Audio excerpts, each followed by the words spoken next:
It is Rachel Reenstra again, reporting to you from a very sick state of health. It is now my 10th day of having something that the doctors cannot figure out.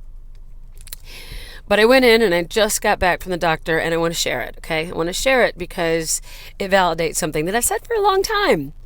And it's interesting because a lot of the, let's just say, doctors in the medical field usually dismiss anything that has to do with,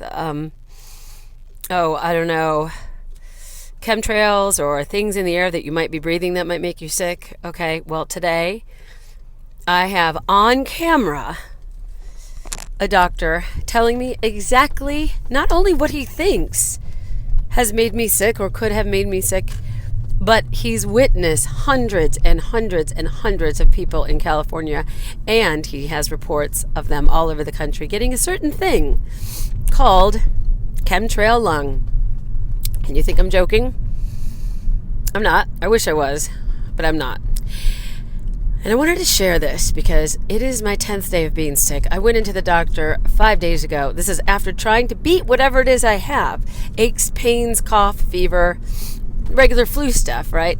So I went 5 days ago. They stuck this really big, long stick up my nose, and I thought, what the hell? I swear to God, it touched my brain, and I don't have much of a brain to spare. But that's how they test you for the flu. They do a little swab. Well, it turns out I didn't have the flu, okay? And then I asked him, should you get the flu shot if you're sick? And I got that on camera too. He says no. No, and he was grateful that I did not have a flu shot because he said more people have been sick that have gotten the flu shot this year than those that have not. All right? That's just one medical doctor's opinion, but I have it. I have it on camera. And the second thing that I want to say is I went 5 days ago after trying to beat this myself with garlic and lemons and you name it. I have tried everything. Lots of sleep, kept myself healthy. Still very, very, very sick. So I finally went back, and today he said it sounds like it's in your chest. So he took a couple chest x-rays, and it came back that I have a form of bronchitis. And I said, how do you think I got this? Well, he said, Rachel, we don't know.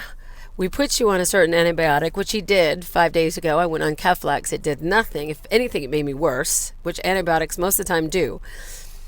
So when I came back to him, I said, I'm not any better. And he said, well, we can put you on a different antibiotic called Z-Pak.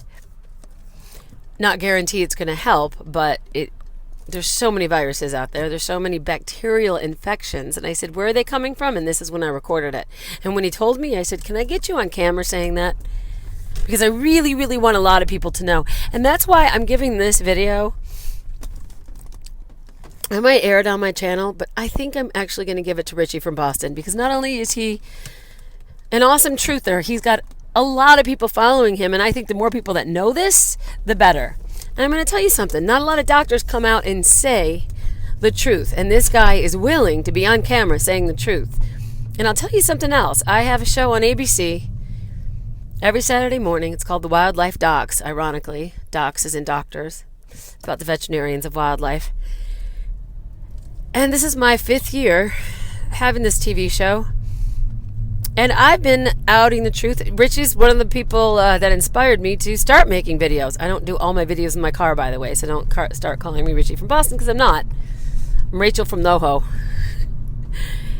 And I've just realized that not a lot of people from the entertainment business, from Hollywood, as you might say, because I am, it's where I live, nobody's a truther. No one's at least willing to step out and talk about this stuff, and I'm going to. And yeah, that might harm my career in the future, but I don't care, because I'd rather have the truth be out than not. Okay, so I'm making this video, and I'm going to give it to Richie from Boston so that he can put it out there and have a lot more people see it than will see it on my channel.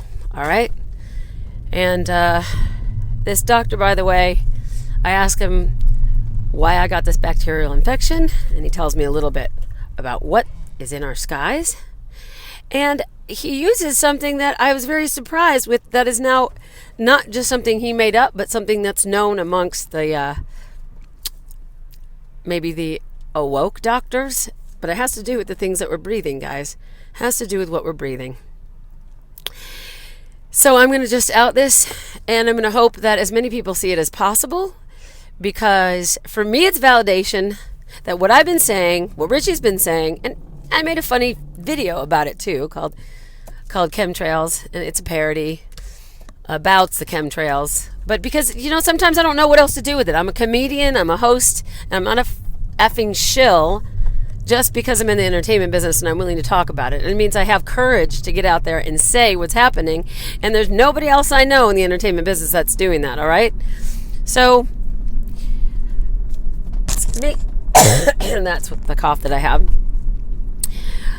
I got the multivitamin chews. I'm cooking myself some homemade chicken soup tonight. I'm taking garlic, more lemon, doing everything I can, you guys. And I also got antibiotics to help me through this next round of whatever it is that it's fighting. But I'll tell you what, it was very, very not for me, mind opening, but it was very interesting hearing what this guy has to say. I recorded it. I'm going to edit this together, and I'm going to send it to Richie from Boston. And so, to all of Richie Boston's fans or anybody that tunes in, I hope you share it as well. And I don't really care about whether you subscribe to my channel or not. I just want the word to get out there, because I think it's important that people start to wake up. And I'm happy to know that this doctor at least is woke. You know what I'm saying? So, anyway, thanks for letting me share. Thanks, Richie, for Boston, for getting it out there. And, Rachel Reenstra is my name. I'll see you guys later. Enjoy the truth for once. Okay, so I'm here with the doctor because I'm still sick, and I just wanted him to reiterate what he just said. Okay. Hello, whoever you all are. Get closer. Yes. So there is an emerging problem that we're having in society all over the world, actually, and it's called chem-trail lung. There are more and more respiratory conditions that are showing up because of the toxic chemicals, heavy metals, gases, virus particles, and other things that are being sprayed across the atmosphere. Especially in this area, because Palmdale Airport is a source of a lot of top secret activity that takes place. And there's also a lot of still breathing fracking gases from Porter Ranch and the other surrounding areas. That's right, that big, yeah. And also because of the topography of the way the Santa Ana winds blow in this area. Right. And on top of all of that, the smog. And on top of all of that, what we know about the amount of inhalation of mold and mildew in the walls of the buildings and things of this sort. That's true. So the combination of all of these things, plus the overuse of antibiotics. Plus being in the cold and the flu season in general. And how do you feel about the flu shot? I mean, I did not get one, and I won't ever get one. I don't believe in them. I know some people do. How do you feel about the flu shot? I don't recommend it in general. Mm-hmm. There's a few categories of people who are most appropriate for getting them, but not every year, because so much of the time the true effectiveness and efficacy of flu shots is very, very low, and it's not necessarily that it's a benefit. It's a public health policy issue, but it is not necessarily a physiologic benefit to the patients. Even though they want you to get one, and they say, "Oh, come on in to get your flu shot." They encourage it, but at the same time, it could be a different strain that's coming about, so it could actually make it worse. Yeah, well, we've been dealing with sub 30%, sometimes even sub 20% effectiveness of flu vaccines in recent years, 20%. And it's a guess as to what may be needed in the composition of a flu vaccine in order to get it ready for distribution, and then most of the time we miss more than we hit. So it's not something that as a public health specialist, as well as a primary care specialist and all that, I routinely recommend. I know that there's policies there, and I know that there's something called best practices.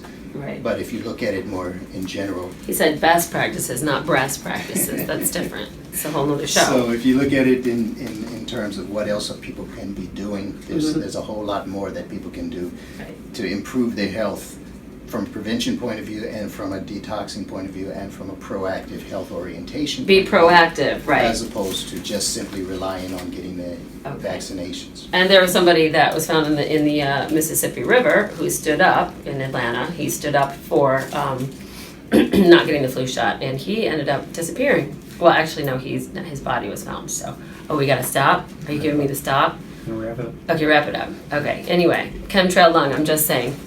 You can end it. Okay.